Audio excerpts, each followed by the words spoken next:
My main goal is just to be content, be happy, you know, this feeling of feeling fulfilled, helping others to continue.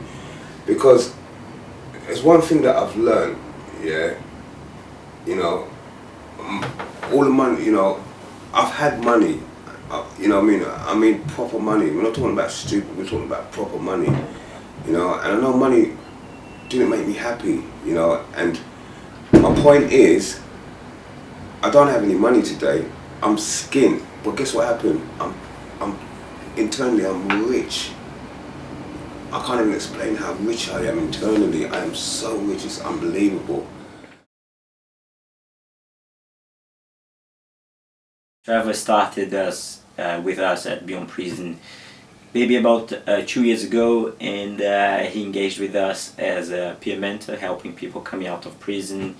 And really, it wasn't really his cup of tea to do kind of the back office stuff in terms of working with the databases and kind of a lot of kind of formal liaison with prisons and stuff. His thing was to actually go out and talk to people about his experience and try to help someone and others. I do one-to-one work with individuals with mental health issues, along with learning disabilities, along with substance misuse. Yeah, it's kind of guys with real difficulties going on in their life. So I do that part-time, and I manage this project called Bringing the Outside In. So Bringing the Outside In came about as a community development intervention, and the main objective of this intervention was to raise awareness around mental health and race equalities in prisons. Okay, so we sat down and said, how about you managing a project where you get a team together and you deliver this mental health awareness workshops and so forth, and I quite like the idea. And after about a couple of months, I'm going to be honest with you, I was really getting some knockbacks from prisons. It was really difficult to kind of get back in prisons, yeah. So one day I just said to Fabio, you know what? As much as we're talking about making this DVD accessible to people in prison, I think we ought to be making this DVD accessible to people in the community. So we started targeting community centers and drug rehabilitation centers, schools, colleges, and we revamped the way that we delivered the intervention. So we brought in people with lived experiences, not only to talk about their lives, but also to facilitate the session, and that's how it developed from the initial DVD to a kind of an intervention.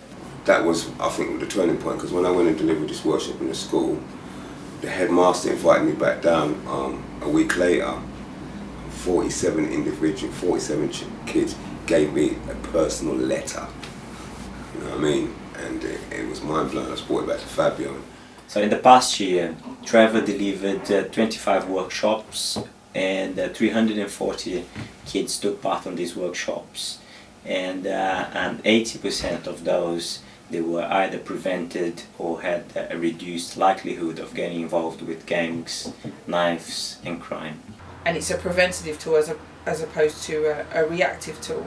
And I think it's something that should be rolled out to all schools. I think it should be a mandatory part of PhD citizenship education. Trevor is someone that we can trust, that's got the right skills and the right attitude to go out there and deliver the workshops. The impact that he's got on the children is fantastic, as they can really see in him someone with the experience, someone that is knowing what they're talking about.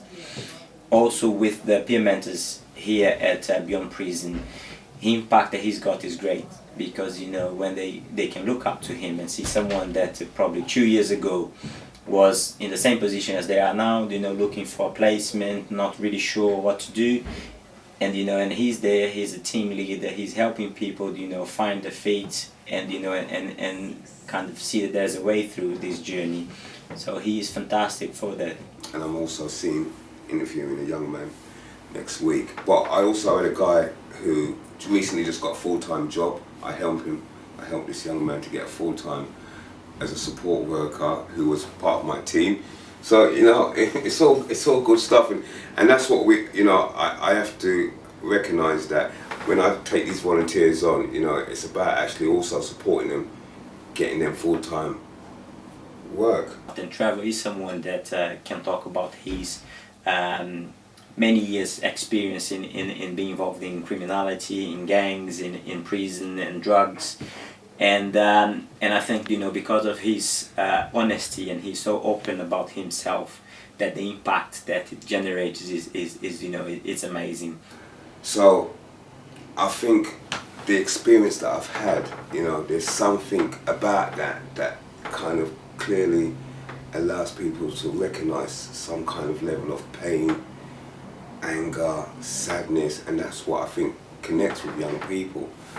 So, you know, yes, it's been a mad 20 years, but I think it serves me very well today, you know what I mean?